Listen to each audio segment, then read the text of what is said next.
This is Cougar News. Hello, and welcome to the first installment of this Cougar News Brief. I'm Trevor Anthony. Here's the latest from the Cougar Newsroom. Breaking news in Canyon Country after man was stabbed at his home on the 18900 block of Nearbrook Street. Paramedics from the LA County Fire Department were dispatched at 3:06 p.m. after a friend of the victim dialed 911. The victim was taken to Henry Mayo Newhall Hospital this afternoon. Authorities are still on the search for the suspect. Students taking evening classes at the College of the Canyon's Valencia campus may notice that things look a bit brighter. This is because most of the exterior lights have been replaced by new LED lights. The replacement of the lights includes 12 parking lots and the East Gymnasium. The switch to these LED lights is expected to improve visibility, creating safer conditions for students, faculty, and staff during evening hours.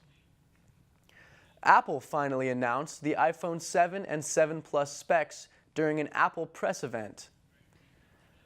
The new iPhone 7 will feature two 12-megapixel dual cameras, water resistance, and no headphone jack. But don't worry, Apple is providing a free adapter known as a dongle with every new iPhone 7. The new model will also play audio in stereo with a speaker on both the top and bottom of the phone, making your music twice as loud. The iPhones are expected to release September 16th.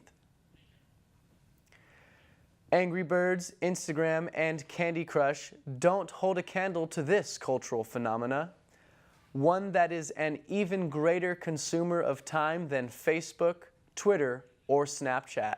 Xander Blake has more. Pokemon Go has swept the world with over 100 million downloads. It has become an industry behemoth, but not everything is great in the world of Pokemon.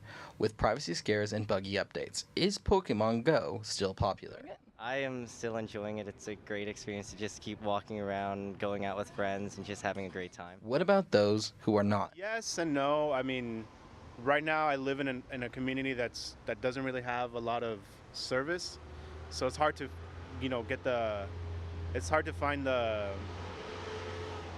reason to go out and go to Valencia or somewhere closer in order to just walk around for a bit. If I lived in a town that was a little bit more robust, or at least had signal, at least I'd be hatching eggs. What about updates to Pokemon Go? Are people aware about them? Yes, they're going to be introducing a buddy system where you can have a Pokemon follow you around.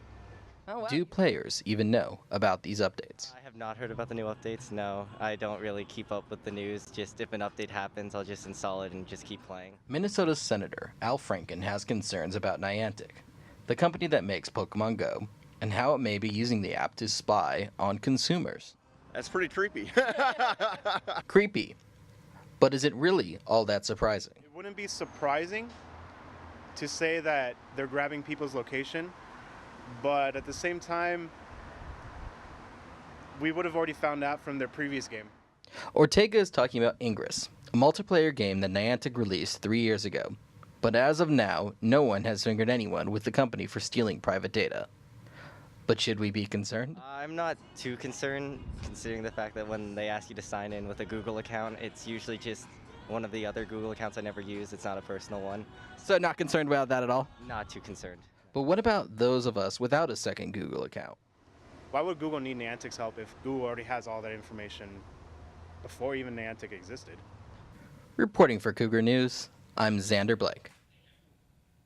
Muriel Lejudas, one of the longest-running school crossing guards, has retired after 28 years of service. Her kindness and enthusiasm for her job are only a few traits that children, parents, and faculty will miss. Sammy Giebers reports. That all comes together, and that's what happens. You do become their role model. A local hero retires. We love you! We love you too. It feels great.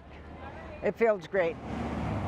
After 28 years of halting traffic in front of Rosedale Elementary for the safety of students. It's just the most gratifying job anyone could ever even want. Gratifying because of the relationships. You were wonderful. We're going to miss you. formed with children. The crossing guard, in my estimation, is the beginning of a child's morning. And parents. We love her. Thank you.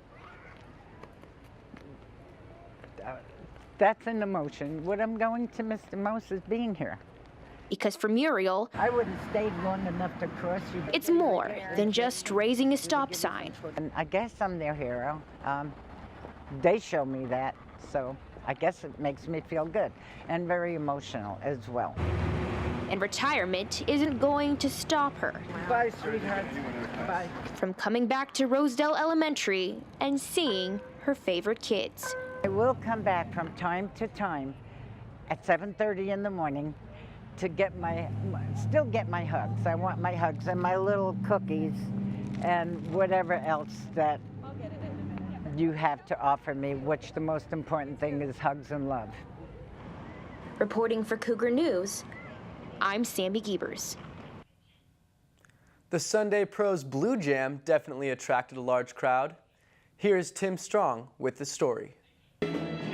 Blues fans are sure to love the Sunday Pro Blues Jam, held at the American Legion in Newhall. The jam is held by the Santa Clarita Blues Society from 5 to 9 p.m. on the 1st, 3rd, and 4th Sundays of the month, while featuring both young and experienced blues players around Santa Clarita. The weekly concert gives professional blues musicians a chance to get their name out. The show has a $5 door charge and your first drink is free. If you would like more information on the Blues Society, you can also visit their page at www.scvblues.org. Tonight, the College of the Canyons women's volleyball team faced off against Irvine College at home in their first game of the season. Irvine started out strong, winning the first set at 26-28. College of the Canyons came back strong, winning the second set at 25-22, tying the game. The Cougars managed to maintain their lead, winning both the third and fourth sets with a final score of 25-21 in both games. This resulted in our women's volleyball team winning their opening game for this season. Well, that does it for your Cougar News Brief. My name is Trevor Anthony. For more news in and around Santa Clarita, check us out on CougarNews.com.